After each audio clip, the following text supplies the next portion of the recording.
તાલુકામાં જમીનના સોદાના નામે 1 કરોડ રૂપિયાથી વધુની છેતરપિંડીનો ખુલાસો થયો છે। આપણે કહી દઈએ કે દાંતીવાડા તાલુકાના વાઘરોડ ગામના ખેડૂત સુરેશભાઈ સાંખલાએ પોતાની સાથે થયેલી જમીન છેતરપિંડી મામલે પોલીસમાં ફરિયાદ કરી।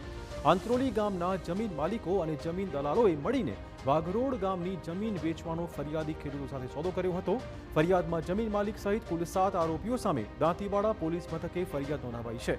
ખેડૂત સાથે કુલ 2 કરોડ 16 લાખ રૂપિયામાં જમીનનો સોદો કરાયો હતો, જેમાં સોદાની કુલ કિંમતના આશરે 50% જેટલી રકમ એટલે કે 1 કરોડ 8,41,000 તબક્કાવાર ચૂકવાયા હતા। જોકે ખેડૂતને વિશ્વાસમાં લેવા મામલતદાર કચેરીમાં કાયદા વિરુદ્ધ નોંધ પણ પાડવામાં આવી હતી।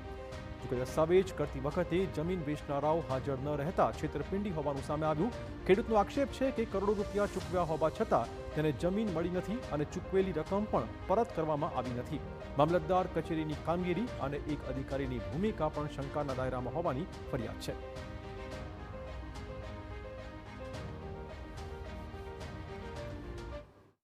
પછી અમે એમને પોલીસ ફરિયાદ પણ કરેલી છે અને ફરિયાદ કર્યા પછી આ લોકોએ આગોતરા જામીન પણ મૂક્યા હતા। ડીસા સેશન કોર્ટે એમના જામીન પણ નામંજૂર કરેલા છે અને અમારે તો ન્યાય જોઈએ છે, કાં તો અમને પૈસા પાછા આપી દે કાં તો પછી અમને જમીન આપે। તો સમગ્ર મામલે દાંતીવાડા પોલીસે ગુનો દાખલ કરી તપાસ શરૂ કરી, જેમાં હાલ કલ્પેશ ગોટાધરની ધરપકડ થઈ ચૂકી છે, જ્યારે કે અન્ય 6 આરોપી ફરાર છે। પોલીસે અલગ અલગ ટીમ બનાવીને આ તમામ આરોપીની શોધખોળ હાલમાં શરૂ કરી છે।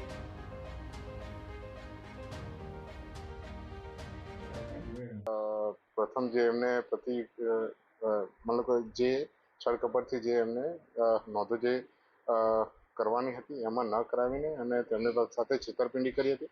આ બાબતની ફરિયાદ દાંતીવાડા પોલીસ સ્ટેશનમાં નોંધાઈ હતી, જે અન્વયે હાલ જે કલ્પેશભાઈ કક્કલભાઈ ગોટાતર તેઓની દાંતીવાડા પોલીસ દ્વારા ધરપકડ પણ કરવામાં આવી છે અને હાલમાં આ આરોપી રિમાન્ડમાં છે। આ ગુનામાં ટોટલ બીજા જે અન્ય પણ આરોપી કે જે મળે તેઓ છે તેમને પણ હાલમાં પોલીસ તપાસ કરી રહી છે।